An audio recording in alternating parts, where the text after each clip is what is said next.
जगह थी लखनऊ का केसरबाग। रोशनी खान नाम की एक लड़की 15 जुलाई को सुबह सुबह पुलिस वालों को फोन करके बताती है कि उसके पति ने उसकी 5 साल की बेटी का बेरहमी से गला दबाकर कत्ल कर डाला। पुलिस वाले इस बात को सुनते ही सीधा सीधा उस लोकेशन पर पहुंचते हैं। लोकेशन में चौथी बिल्डिंग पर जाकर देखते हैं कि वाकई में वहां पर 5 साल की बेटी की एक लाश पड़ी हुई थी। पुलिस वाले सबसे शुरू में उनके पास पूछताछ करने के लिए केवल एक ही बंदा था और वो थी रोशनी खान, यानी बच्ची की मां। रोशनी खान से पुलिस वाले बातचीत करते हैं और जानने की कोशिश करते हैं कि ये सब कैसे हुआ। तो रोशनी खान ने अपनी बातों में पुलिस वालों को बताया कि घर का तो गेट बंद था, लेकिन उसका पति दीवारों को फांद फांद कर चौथी मंजिल पर जाता है और उसकी बेटी की यानी 5 साल की बेटी की गला दबाकर हत्या कर डालता है। और अब पुलिस के सामने चुनौती थी शाहरुख खान से मिलकर उससे कंफर्म करना कि क्या तुमने वाकई में अपनी बेटी का कत्ल किया है। पुलिस सीधे सीधे शाहरुख खान के पास पहुंच जाती है और शाहरुख खान से जाकर बातचीत करती है। उससे पूछा जाता है कि क्या तुमने ही अपनी बेटी का कत्ल किया है, लेकिन शाहरुख खान को देखकर पुलिस खुद हक्की बक्की रह गई थी, क्योंकि रोशनी खान ने उसके बारे में बोला था कि उसने दीवारों को फांद फांद कर चौथी मंजिल पर जाकर उसकी बेटी की हत्या करी है।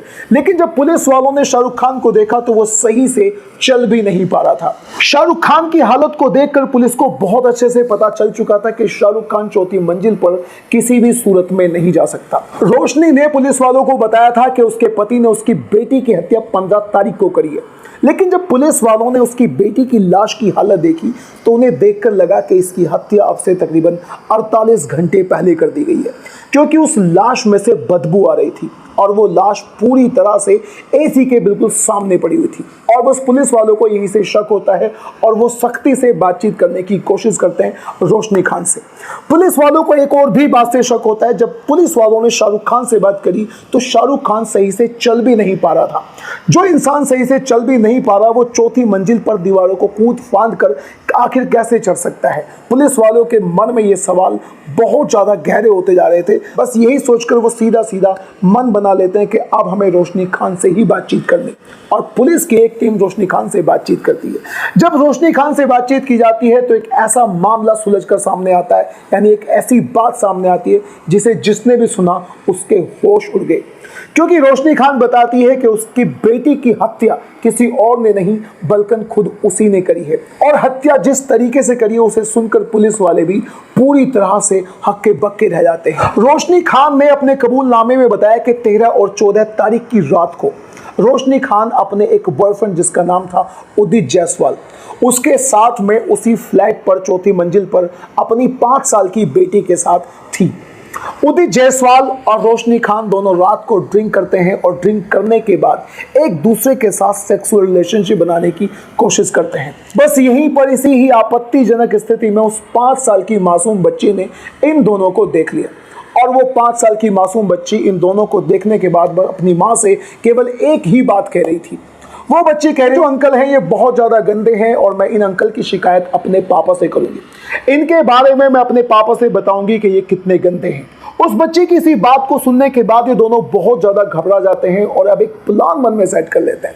और इनके मन में प्लान था कि कैसे भी करके इस बच्ची को अपने रास्ते से हटाना है।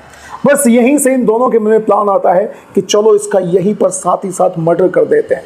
तो मर्डर करने के लिए सबसे पहले रोशनी खान अपनी उसी बच्ची की छाती पर चढ़कर खड़ी हो जाती है, यानी उसके पेट पर खड़ी हो जाती है, उसकी छाती पर खड़ी हो जाती है। ये अपने आप में एक बहुत ज़्यादा सोचने वाली बात है कि एक माँ अपनी ही 5 साल की बेटी जिसे पाल पोस कर उन्होंने बड़ा किया उसी की छाती पर खड़ी हो जाती है और उस बच्ची के 5 साल की बच्ची के मुंह से खून निकलने लगता है। जो उदित जायसवाल था उसका प्रेमी वो उस लड़की का बच्ची का 5 साल की बच्ची का बड़ी बेरहमी से गला दबा देता है और वहीं पर उस बच्ची की ये दोनों हत्या कर देते हैं। और सोचने की बात तो यह है कि हत्या करने के बाद ये दोनों उस बच्ची की लाश के सामने सारी रात सेक्सुअल रिलेशनशिप बनाते हैं और अगली रात होटल में चले जाते हैं और होटल में भी खूब अच्छे तरीके से मौज मस्ती करते हैं। फिर सुबह आती है 15 तारीख की और 15 तारीख की सुबह को ये पुलिस वालों को फ़ोन करके बता देते हैं कि रोशनी खान के पति शाहरुख खान ने अपनी ही बेटी का कत्ल कर दिया। यानी इन दोनों की प्लान ये थी कि कैसे भी करके उस बच्ची को अपने रास्ते से हटा दिया जाए, उसका कत्ल कर दिया जाए और उसके मौत का यानी उसकी हत्या का इल्ज़ाम सीधा सीधा शाहरुख खान यानी रोशनी खान के पति पर लगा दिया जाए। रोशनी खान एक बार में डांसर थी। अब से 10 साल पहले शाहरुख खान से मिली थी, दोनों में मुलाकात होती है और मुलाकात के बाद ये दोनों एक दूसरे से शादी कर लेते हैं। शादी के कुछ दिन तक तो सब कुछ बहुत अच्छा चल रहा था, लेकिन बाद में इन दोनों में लड़ाइयां होने लगी क्योंकि रोशनी खान बहुत ज़्यादा खुले विचारों की थी। वो अपनी ज़िंदगी को आज़ाद तरीके से और अपने हिसाब से जीना चाहती थी। बस इसीलिए वो आए दिन शाहरुख खान के घर वालों पर किसी ना किसी तरह का इल्ज़ाम लगाकर पुलिस थाने में उन्हें भिजवाती रहती थी। अब से कुछ दिन पहले भी शाहरुख खान के परिवार वालों को रोशनी खान ने झूठा इल्ज़ाम लगाकर उन्हें जेल में भिजवाया था और शाहरुख खान भी जेल में था। जब शाहरुख खान जेल में था तो उसी दौरान उदित जायसवाल नाम का एक व्यक्ति इस लड़की के यानी रोशनी खान के करीब आता है और इन दोनों के एक दूसरे से प्यार हो जाता है और अब ये दोनों लिव इन रिलेशनशिप में रहने लगते हैं।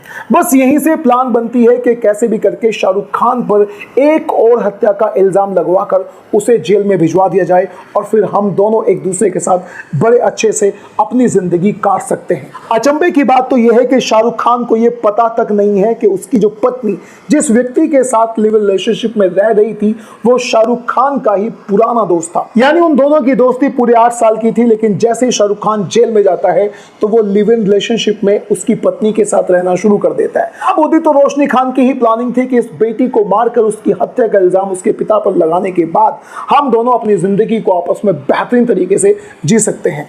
अब दोस्तों, इस तरह की मां के बारे में और इस तरह के लोगों के बारे में आपके क्या विचार हैं? अपनी राय मुझे कमेंट बॉक्स में जरूर बताइए।